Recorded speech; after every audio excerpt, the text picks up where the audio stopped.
and guess. If you can't spell Armageddon, it is not end of the world.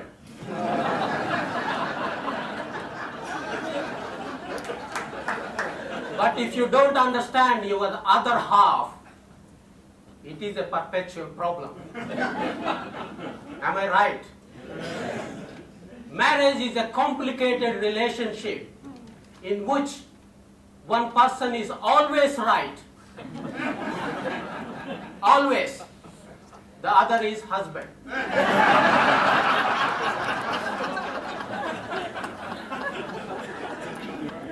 Most of you might have watched the British sitcom, Keeping Up Appearances. Whenever Richard had a word with Hyacinth, she had a paragraphs with him. People say bigamy is having one wife too many. But after watching Hyacinth, I found monogamy is the same.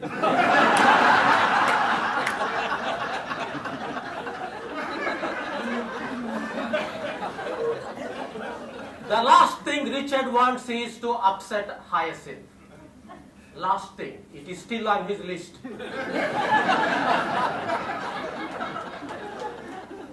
According to scientists, men and women belong to the same species called Homo sapiens.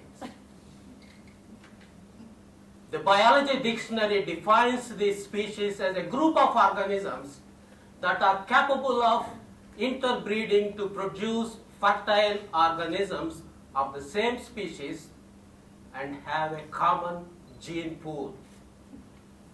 Common gene pool.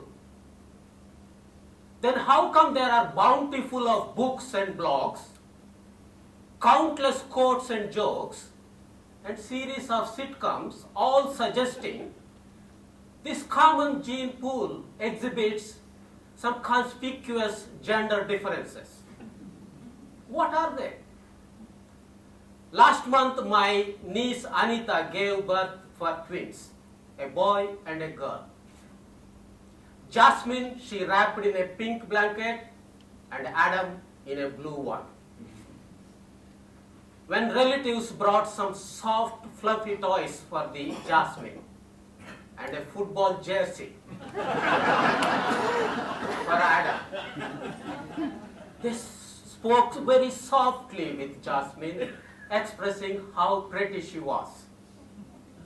When the male relatives arrived, their concentration was on Adam.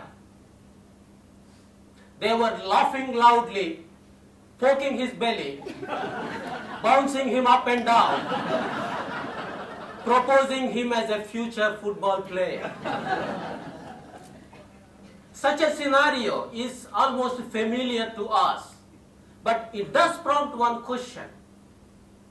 Is that adult behavior is because of our common gene pool, or is it perpetuated from generation to generations? Is it a nature or a nurture? American speaker Mark Gungur explained the differences between man's brain and woman's brain. This is what he says about man's brain. It is made up of miniature boxes. There is a box for everything. The box for job, box for parents, and box for the kids, box for the partner. There is a box for mother-in-law who is living in the basement. But the rule is the boxes must not touch each other. When man starts conversation, he pulls out that particular box and discusses what exactly in that box. When the conversation completed, he will carefully close it and puts it back so that it doesn't touch any other box. Now, woman's brain.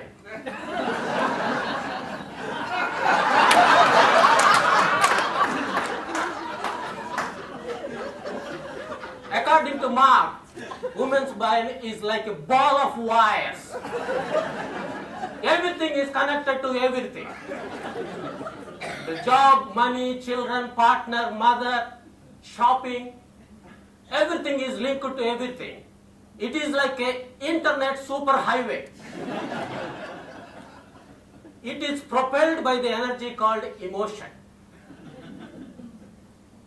Take an event and connect it to emotion.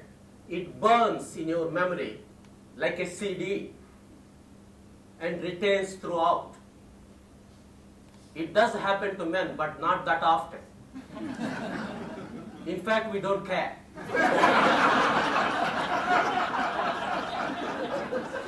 According to Albert Einstein, men are always worried what women remembers, and whereas women are always worried what men forget. Ladies, Mark gave us one of the secrets of the man's brain. There is a box which you are not aware of it. In this unique box, there is nothing. That is why we call it as a nothing box. Among all the boxes, that is our favorite box. Whenever there is an opportunity, we try to spend time in it. That's why man can be brain dead for hours. But can still breathe. Take for example, angling.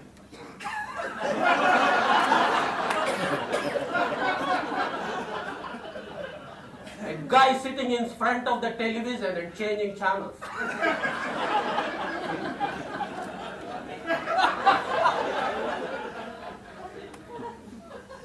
According to biologists, both Mrs. and Mr. Bouquet belong to the same species. But do they live in the same world? Difficult to say. Men and women are different. No better, no worse. Just different. Scientists, anthropologists, and sociobiologists recognized this, and they recommended 5 essential words for happy and healthy relationship. I apologize, you are right.